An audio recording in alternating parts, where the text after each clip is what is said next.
Мъж, който печели по-малко от 10 000 на месец, няма право да се размножава. Транссексуалите печелят женските конкурси на красота. Замисли си на това. Значи, ако снимката е по-бански, това означава ли, че тя има проблем с баща си? И така, днес в студиото на гости ни е мой приятел и треньор, трансформирал хиляди жени и е собственик на най-големата и затворена фейсбук група НЛП за вълци. Радвам се да ви видя! Здравей! Чух, че наскоро отиде в парламента с предложение да забранят на жените да четат. Защо? Работата е там, че това е наистина голям проблем. Афганистанският университет направи проучване и потвърди, че когато една жена чете съобщение във Фейсбук на мъжа си, това води до развод. Подчертавам, всичките проблеми идват от жените. Семействата се разпадат заради вас. Заради това неконтролируемо, гнусно желание да си ровите в съобщения. Чакай, тогава как една жена ще напише съобщение на мъжа си? Виж, момичета, които не могат да четат, естествено няма да могат и да пишат. И така ни убиваме с един камък два заека. Отказваме се от безсмислените и глупови съобщения.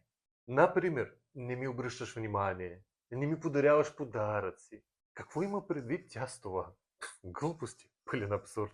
Твърдослав, когато абонатите разбраха, че ще ни гостуваш в нашето студио, бях залята с въпроси. Може ли да ги прочита и да ни дадеш отговор? Разбира се, давай. Добре. Тогава първият въпрос. Как мога да докажа на жена си, че мястото ѝ е в кухнята? Стансфордския университет отдавна е направил проучване и доказал, че жената, когато стои дълго време в кухнята, при нея се произвежда много повече хормони на щастие, отколкото, например, когато е в нощен клуб. И също така, жените имат по-малки краката от мъжете, по-малки стъпалата. Знаеш ли защо? Не, защо? За да може да стоят по-удобно и по-близо до мивката. Любопитно. Добре, следващ въпрос. Всички момичета ме отхвърлят. Уморен съм вече. Веднага, щом разберат, че имам жена, веднага се тръгват. Какво да правя? Нищо изненадващо. Знаете ли защо? Жените нямат логика, ама никаква. Искаш ли да ти дам пример? Окей. Той напуска ли жена си? Не я напуска. Изневерява ли? Да, изневерява, ма пък голяма работа, айде. Важното е, че въпреки всичките изневери, той е с жена си. Той си я обича, той остава с нея. Аз го наричам надежден тип на привързаност. Разбирам. Всъщност имах подобна ситуация в живота си. Веднъж излизах с един мъж краси. И представяш ли си, той беше напълно против аз да имам още едно гадже, въпреки че му беше позволено да гледа. Тогава осъзнах, че ако си избрала един мъж, трябва да се придържаш към този мъж. И просто да не му казваш, че имаш друг мъж. Хайде да поговорим за червените флагове на момичетата, които не трябва да се взимат за жени. Просто знам, че сте твърд експерт към това. Бихте ли ви споделили опит с зрителите? Разбира се. Има 5 червени флага. Първи, тя гледа турски сериали. Това е директно не. Второ, тя е била поне веднъж на дискотека. Трето, не съществува. Четвъртото, тя не умее да се вози в автобус. И петото, най-опасно, това са жените, които използват думата подаръци. От тях трябва да бягаш веднага. Например, известната Наталия К. казва, че мъжът трябва да съсипва жената с подаръци. Така че да разбере, че пред нея стои истински мъж. И аз съм чувал за нея, но работата е там, че Бостонския университет отдавна е доказал, че прекомерните подаръци пребават допаминовата система на жената и я правят абсолютно непригодена вече да получава удоволствие от нормалните неща. Какви неща? Готвене, чистене, раждане на деца. Раждане? Окей. Така, имаме още един въпрос. Чета. Според теб, коя е основната разлика между мъж и жена? Работата е там, че това, което отличава мъжете от жените, е действието. Ти, например, говориш, но аз винаги действам. И даже сега ще направя едно действие. Моя екип заедно с мен, сме разработвали ефективни упражнения за мъже, които да им помогнат да спрат да бъдат бета-симпове и лузери и да бъдат истински мъже. Да споделя ли това упражнение? Да, разбира се. Добре. И даже ще го споделя абсолютно безплатно. Мъжете, които ни гледат, трябва да приведат сега 500 лева на банковата ми сметка.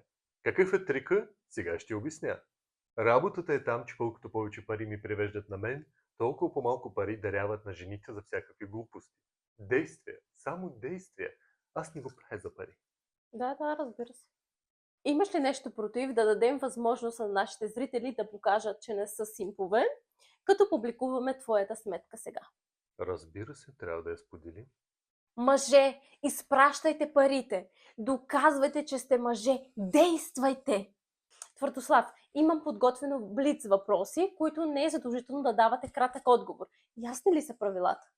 Няма нужда да ми обясняваш правилата. Аз съм мъж, аз разбирам как работят нещата. Правилата се обясняват само на жени. Жените и спорта. Ето това подкрепям напълно. Дори наскоро имаше мащабно състезание по това, кой ще измие чиниите по-бързо. И това е идеално за упражнение вкъщи. Можете да тренирате всеки ден. Труден въпрос. Самотни майки. Мога ли да говоря грубо? Може. А самотните майки трябва да им се отнемат синовете. Защото те никога няма да пораснат като мъже, освен ако държавата не им плати достъпа в моя сайт, който ще замести бащата на детето. Вау! Слушам, разкажи ми повече. Системата е следната. Детето пише в чата на сайта каквото пожелае и нашия изкуствен интелект винаги ще му отговаря с палец горе. Детето ще чувства присъствие на бащата в живота му и ще се чувства, че той е чут. Твърдослав, имаше предаване на живо в YouTube. Казва се Изневярата, твой дълг или необходимост, в който разказваш за необходимостта от изневяра. Да, мъжка изневяра. Да. Да преминем директно на въпроса. Защо си за мъжете да изневеряват? Да, ще подчертая само, че това не е само мое мнение, а е научно доказано от университет в Бостън, Масачузетс. Работата е там, че при продължителен контакт на мъж с една и съща жена, той започва да се феминизира.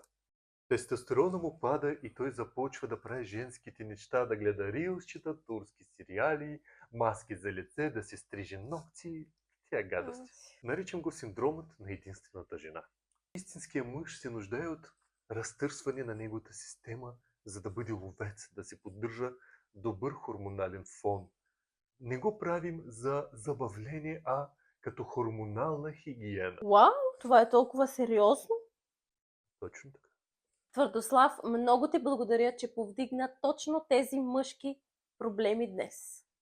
Мъже, сега имате истински насоки да действате. Знаете червените флагове на жените, които не бива да избирате. Знаете как да не бъдете бета-симп и защо трябва да изневерявате. Твърдослав, благодаря ти за това. Разбира се, до нови срещи.